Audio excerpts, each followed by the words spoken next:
Next question पर आते हैं बच्चों। ये बाइनोमियल थ्योरम से है और ये सेम सवाल जो है वो 2004 में भी पूछा गया है आईआईटी के अंदर, स्क्रीनिंग के अंदर। 2004 में जब स्क्रीनिंग का एग्जाम अलग से हुआ करता था दिसंबर के आसपास, उसमें भी पूछा गया, सेम क्वेश्चन था, बस के स्क्वायर माइनस 8 की जगह वहाँ के स्क्वायर माइनस 3 था, है ना। 2004 में भी पूछा गया है सवाल। तो इसमें निकालने के लिए हमें के की रेंज निकालनी है ना, actually we have to calculate the interval in which K lies. तो यहाँ हम सिंपल बाइनोमियल कोफिशिएंट का सिंपल कंसेप्ट लगाएंगे। हम जानते हैं जो एनसीआर की फॉर्मेट में लिखा होता है दैट इज बाइनोमियल कोफिशिएंट, और इसकी वैल्यू हमेशा एक नेचुरल नंबर आती है ना। लेकिन यहाँ अगर हम देखें हेड और टेल का डिफरेंस यहाँ एक एक कम है। यहाँ हेड एन है, यहाँ पर हेड n-1 है, यहाँ r+1 है, यहाँ r है। तो हेड और टेल में से अगर मुझे एक साथ एक एक कम करना हो तो वी यूज़ n/r, वो वाला कंसेप्ट लगाते हैं, तो वो यूज़ कर लूँगा मैं यहाँ पर ना। और इसको लिख सकते हैं हम n-1 CR and that is equal to k square minus 8। और फिर इसको लिख सकते हैं हम n/r+1 इंटू n-1 CR। अब सिंस ये जो बाइनोमियल कोफिशिएंट है ये हमेशा एक नेचुरल नंबर होता है ना। नेचुरल नंबर का मतलब पॉजिटिव है, पॉजिटिव का मतलब नॉन जीरो है, तो इस नॉन जीरो नंबर को नॉन जीरो नंबर से कैंसिल कर सकता हूँ मैं ना।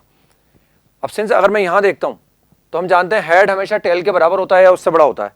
तो since n is greater than equal to r+1 और r+1 के लिए पॉजिटिव भी होगी ना, क्योंकि अगर ये जीरो भी होगा, क्योंकि ये होल नंबर होना चाहिए, तो ये कम से कम 1 तो आएगा ही आएगा ना। यानी r+1 पॉजिटिव भी हमारे पास है, तो हमें बोल सकते हैं कि r+1 upon n this will be less than equal to 1।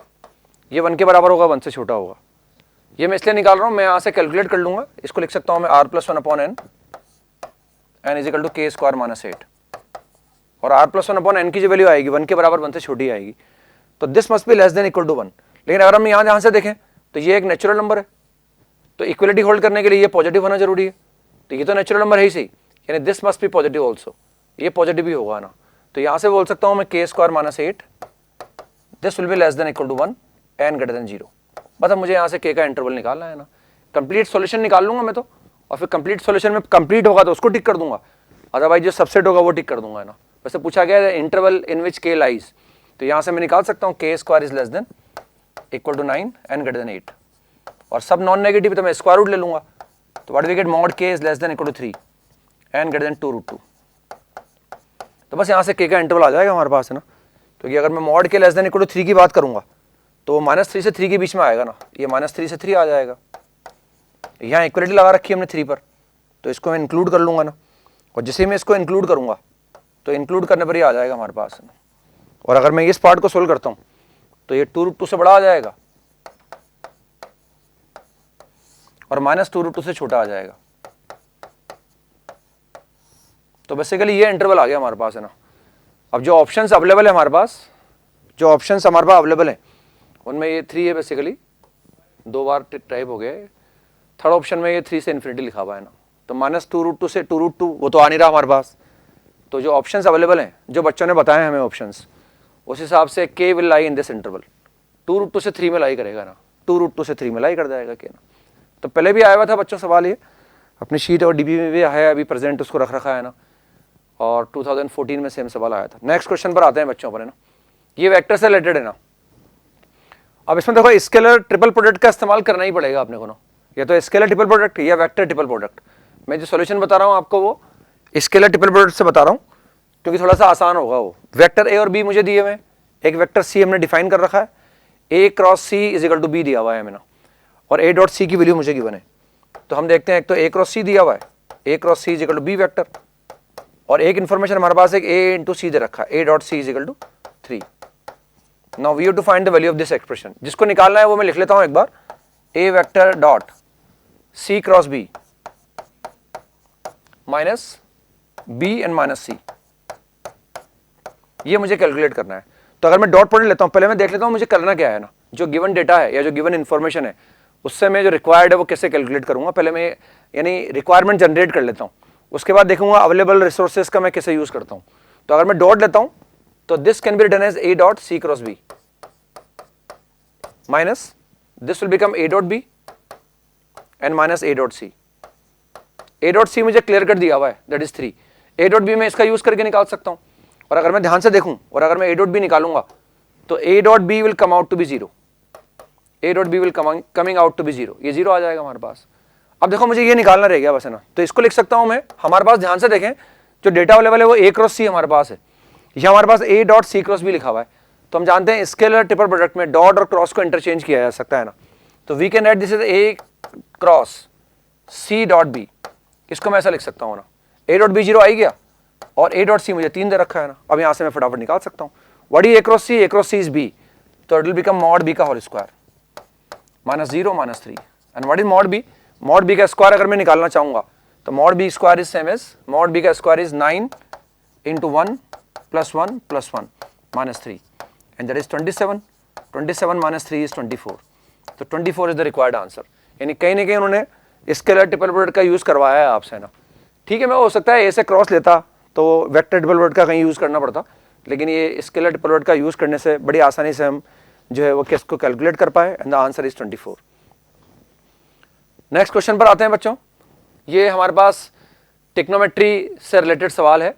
ये सेम क्वेश्चन हमारी शीट में है ना, ये सेम क्वेश्चन जो है रेजोनेंस की शीट में है। If a belongs to r such that the equation has a solution, has a solution का मतलब कम से कम एक सॉल्यूशन आ जाए, and if the range of a is this and r is this then we have to find the value of p into q into r. तो सबसे पहले इस गिवन इक्वेशन को सिंप्लीफाई करता हूँ, मैं वहां से ए निकालूंगा, एक इंटरवल में आएगा, उससे रेंज आएगी, उससे मैं पी और क्यू निकाल पाऊंगा, and then we will try to simplify this expression and the r we will calculate the value of are.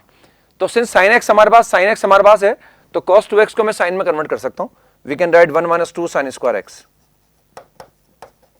And plus a into sine x is equal to 2a - 7।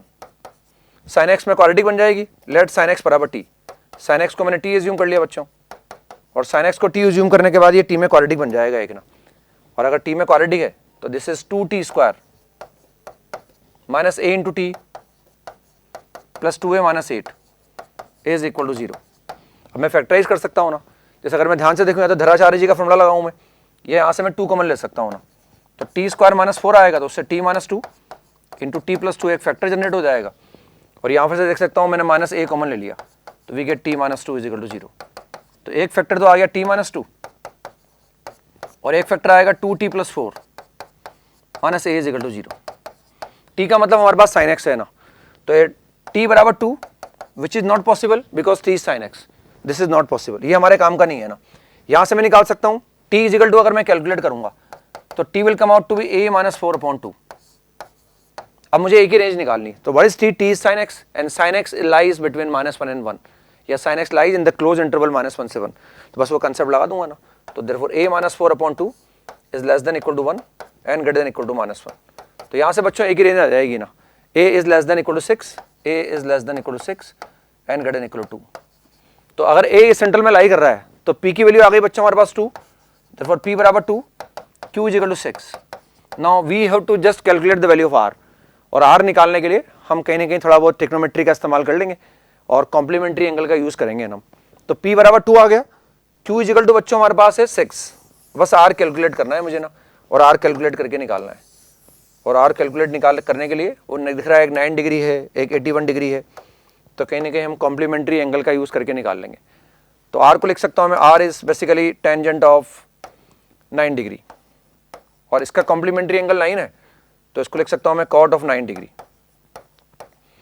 Basically ये भी कितना लिखा हुआ है, ये tan 63 लिखा हुआ है, और 63 और 27 कॉम्प्लीमेंट्री है, तो उस tan को लिख सकता हूं मैं cot of 27 degree and plus tangent of 27 degree.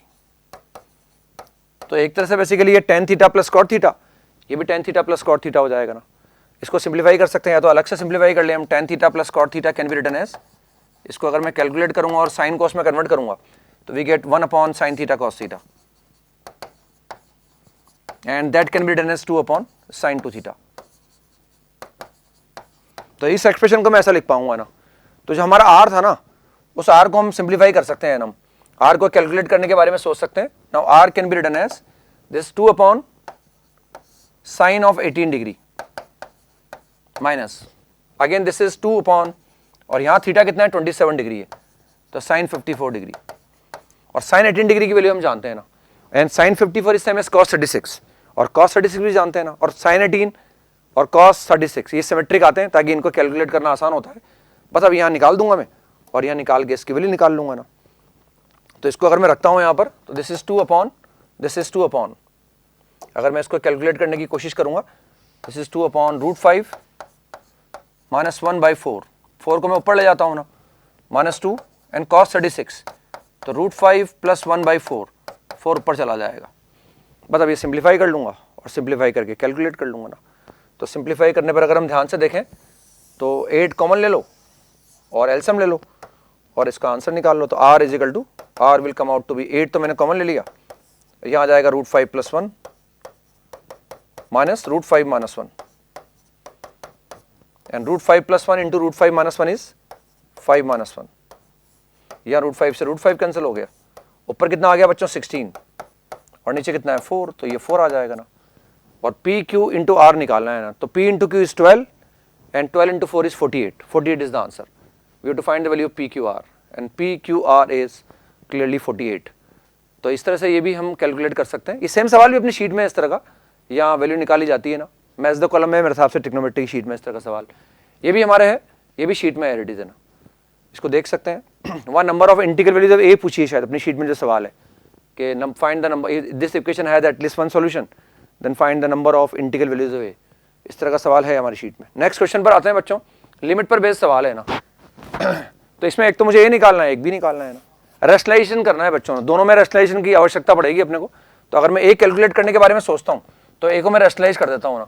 Rationalise करने के लिए हमारे पास जानते हैं हम रेशनलाइज करना, तो रेशनलाइज अगर मैं करूँगा तो ऊपर आ जाएगा बच्चों हमारे पास square root of 1 plus x to the power 4 and minus 1 x to the power 4, और रेशनलाइज करने के लिए मुझे नीचे भी यूज करना पड़ा, तो square root of 1 plus square root of 1 plus x to the power 4 and plus √2, ये ऐसा आ गया ना। 0/0 का फॉर्म बन रहा था यहाँ पर ए पर, अगर मैं लिमिट अप्लाई करके देखूंगा तो √2 माइनस √2 से 0 आ रहा है, 0/0 है। और इनडिटर्मिनेट फॉर्म को रिमूव करने के लिए we are using the concept of rationalisation. अब इसमें हमारे पास अगर ध्यान से देखें ना, तो ये बेसिकली लिमिट x अप्रोचिंग 0 पर 0/0 तो बन रहा है, लेकिन ये कोई प्रॉब्लम क्रिएट नहीं कर रहा है ना। अगर मैं यहाँ x बराबर 0 रखता हूँ तो ये √2 प्लस √2 1/2 √2 को मैं बाहर निकाल सकता हूँ बच्चों ना, वरना वो एक्सप्रेशन मुझे बार बार कॉपी करना पड़ेगा।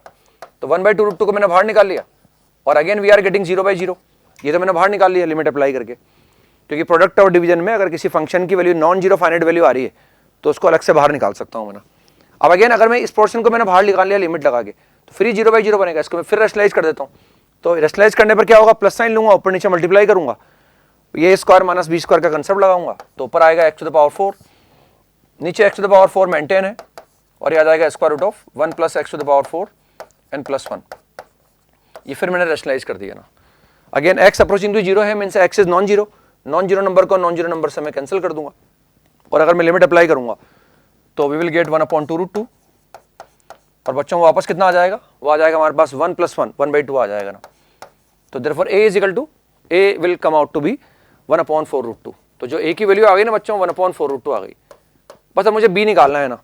b निकालने के लिए अगर हम ध्यान से देखें लिमिट अप्लाई करता हूं मैं, तो अगेन वी गेट 0/0, वापस 0/0 आ जाएगा। तो मैं इसको रेशनलाइज कर देता हूं ना, और रेशनलाइज करने के लिए हम √2 plus square root of 1 plus cos x से ऊपर नीचे मल्टीप्लाई कर देंगे ना। तो इसको मैं रेशनलाइज कर देता हूँ और रेशनलाइज करके कैलकुलेट कर लेता हूँ। तो यहाँ से आएगा b इज इक्वल टू, अब जब मैं रेशनलाइज करूँगा तो रेशनलाइज करने का नीचे कितना बचेगा, नीचे बचेगा 2 माइनस 1 प्लस cos x, कैसा आ जाएगा ना। और ऊपर में जो लिखना पड़ेगा square root of 2 plus square root of 1 plus cos x,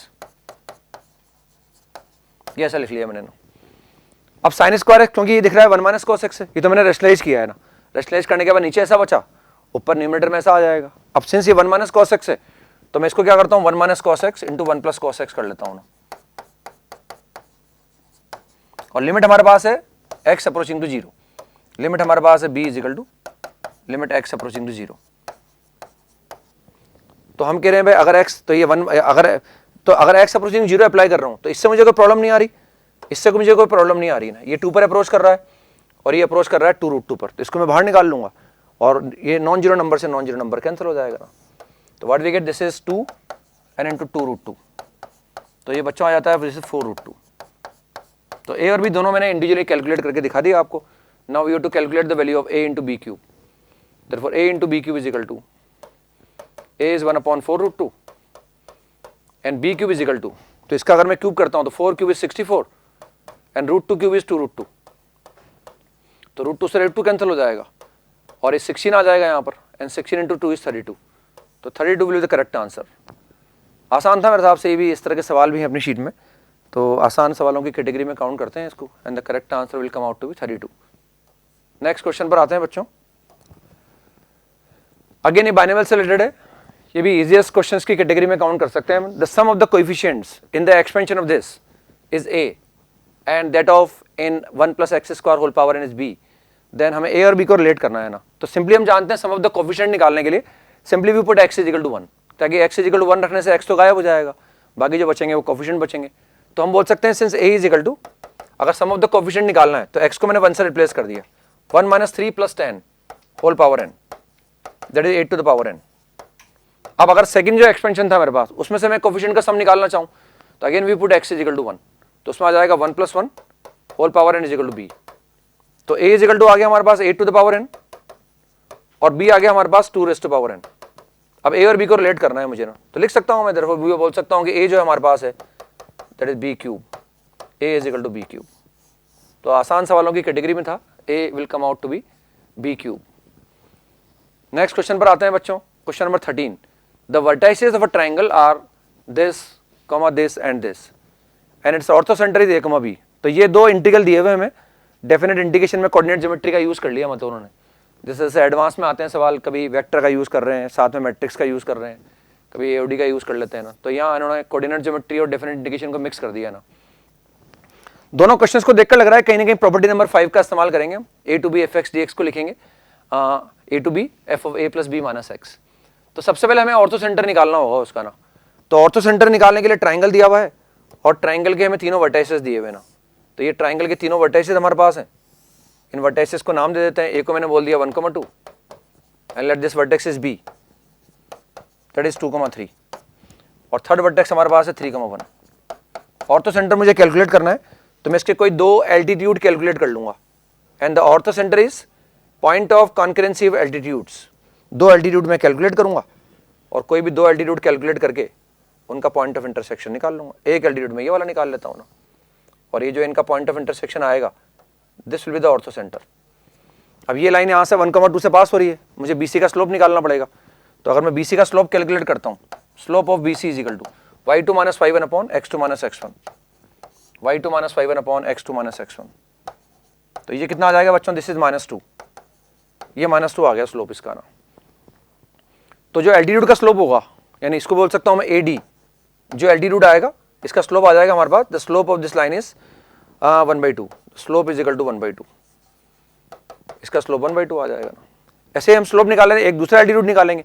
अब मैं AC का स्लोप निकाल लेता हूँ, तो slope of AC is equal to y2 - 5 x2 - x1, y2 - 5 x2 - x1, 3 - 1, तो ऊपर आएगा -1, नीचे आ जाएगा हमारे पास 1,2 है, एक 2,3 है और एक 3,1 है। मैंने BC का स्लोप निकाला है ना, तो y2 - 5 x2 - x1 that will be 1 - 3 और 3 - 2, तो ऊपर -2 आया, नीचे 1 आ गया तो -2 आ गया, उसका स्लोप हाफ आ गया। तो ये एल्टीट्यूड का काम पूरा हो गया हमारे ना।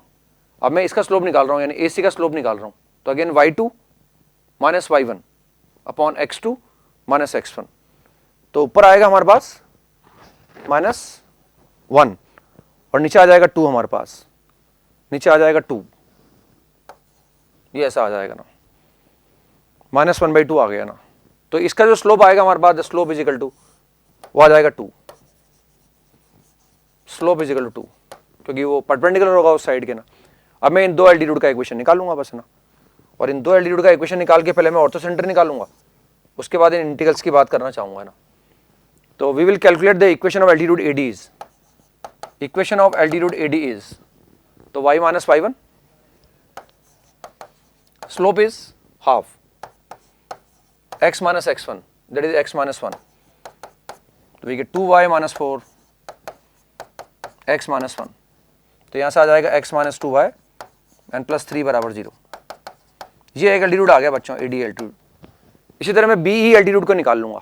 Now we will calculate the equation of BE। तो BE का इक्वेशन निकाल सकते हैं ना हम। Equation of BE is again b हमें पता है और b का स्लोप मुझे पता है 2 के बराबर है, तो y माइनस y1 स्लोप 2 आ गया और x माइनस x1, तो यहां से मैं निकाल सकता हूं 2x, उसके बाद माइनस y आ जाएगा एंड माइनस 1 बराबर 0। ये दो एल्टीट्यूड निकाल लिए मैंने, बस इनको मैं सोल्व करके इनका पॉइंट ऑफ इंटरसेक्शन निकाल लेता हूं। तो सोल्व करने के लिए मैं इसको 2 से मल्टीप्लाई कर देता हूं ना, इसी को मैं 2 से मल्टीप्लाई कर देता हूं। अगर मैं ऑर्थो सेंटर निकालना चाहता हूं, इसी को मैं 2 से मल्टीप्लाई कर, 4x minus 2y minus 2 is equal to 0। दोनों को सब्ट्रैक्ट करूंगा, इसमें से इसको अगर मैं माइनस करूंगा, इसको इक्वेशन नंबर 1 मान लेता हूं, इसको इक्वेशन नंबर 2 मान लेता हूं, और अगर मैं सब्ट्रैक्ट करूंगा तो we get 3x minus 5 is equal to 0, therefore x is equal to 5/3। और अगर x 5/3 है तो यहां से मैं y निकाल लूंगा ना, इक्वेशन नंबर 1 से मैं निकालना चाहूं तो 5/3 plus 3 is equal to 2y, तो 9 से आ जाएगा 14, तो 7/3 आ जाएगा ना, therefore y is equal to 7/3। तो ऑर्थो सेंटर निकाल लिया बच्चों हमने 5/3 से लेकर 7/3। ऑर्थो सेंटर दिया हुआ है मुझे a, b, यानी x कोऑर्डिनेट जो है हमारे पास a है, तो a is 5/3 and b is 7/3। तो ये सब कैलकुलेट करके निकाल लिया मैंने। अब मुझे ये दो इंटीग्रल निकालने हैं, इन इंटीग्रल पे मुझे फोकस करना है। हमारे पास जो ऑर्थो सेंटर आया है दैट इज 5/3, 7/3, तो मुझे उसी पे ध्यान देना है ना। तो a हमारे पास 5/3 हो गया और b हमारे पास 7/3 हो गया ना। बाकी अब मुझे इंटीग्रल का यूज करना है, उनको रिलेट करना है और I1 अपॉन I2 कैलकुलेट करना है ना। तो since a is equal to 5/3 and b is equal to 7/3, b हमारे पास 7/3 है बच्चों ना। तो बस इसमें हम जानते हैं इस तरह के जो algebraic non required algebraic expression होते हैं, इनको गायब करने के लिए हम प्रॉपर्टी नंबर 5 का इस्तेमाल करते हैं। तो I1 से स्टार्ट करेंगे हम, since I1 is equal to a to b लिखा हुआ है, तो 5/3 से लेकर 7/3 पर आ गए अपन। x इंटू साइन ऑफ, और ये इसको फैक्टर कर लेता हूं, यहां से मैं x कॉमन ले लेता हूं, 4 minus x D x. I1 से स्टार्ट किया मैंने ना। अब इसमें हम अप्लाई कर रहे हैं प्रॉपर्टी नंबर 5, यानी मैं x को रिप्लेस कर रहा हूं a plus b minus x से, यानी मैं x को रिप्लेस कर रहा हूं 4 माइनस एक्स से। तो हम जानते हैं ऐसा करने से इस इंटीग्रल पे कोई फर्क नहीं पड़ता। therefore I1 is equal to, I1 can be written as 5/3 से लेकर 7/3, ये आ जाएगा 4 minus x and this is sine of, ये 4 माइनस एक्स बन जाएगा और वो x बन जाएगा, तो 4 माइनस एक्स इंटू एक्स। इन दोनों को ऐड कर दूंगा मैंने, इसको मैंने मान लिया इक्वेशन नंबर 1, इसको मैंने मान लिया इक्वेशन नंबर 2, दोनों को ऐड कर दूंगा। और दोनों को ऐड करने पर क्या आ जाएगा बच्चों, देखो आप 2I1, मैं उसको बोल सकता हूं दैट इज 2I1। I2 हमारे पास सामने लिखा हुआ है ना, तो अगर मैं दोनों को ऐड करता हूं तो we get 2I1 is equal to, जिसे मैं ऐड करूंगा ये x वाला टर्म कट जाएगा, 4 हमारे पास बाहर निकल जाएगा एंड वी गेट 5/3 से लेकर 7/3, 5/3 टू 7/3, और ऐड करने के बाद ये x तो कैंसिल हो ही गया, x वाला टर्म 4 मैंने कॉमन ले लिया and we get sine of 4x minus x square, that is I2। ये I2 है हमारे पास है ना, तो हम बोल सकते हैं 2I1 is equal to 4I2। therefore I1 upon I2 is equal to, I1 upon I2 is equal to 2, और I1 अपॉन I2 अगर 2 के बराबर है तो 36 into 2 is 72, 72 is the correct answer. तो डेफिनेट भी का यूज कर रखा था इन्होंने और कोऑर्डिनेट ज्योमेट्री का भी यूज किया स्ट्रेट लाइन का ना।